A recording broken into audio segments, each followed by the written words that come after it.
Hello, this is Dan with the Tint and Detail Clinic, and today we are on location at our local AT&T store. They commissioned us to come to their stores so that we can clean up their windows since they didn't pass inspection. So right now what Alden is doing behind me here, he is applying a glass ceramic coating. This will do two things for them. It'll help keep the glass nice and clear.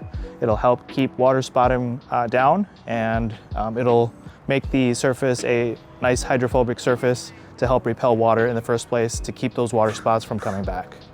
And it'll also it'll help make the cleaning process a lot easier for the person who's going to be cleaning the windows after us here. And then on the inside, we're going to be doing a window film. It's an infrared heat rejection window film to help keep their store nice and cool.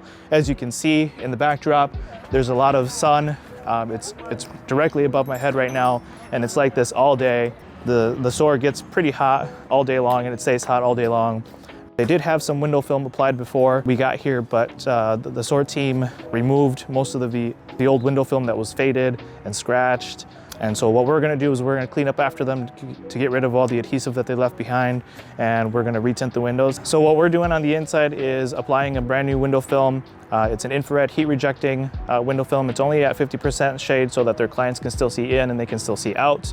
It'll also provide UV protection to help keep any of their equipment, their signage, flooring from fading. It'll look good for years to come.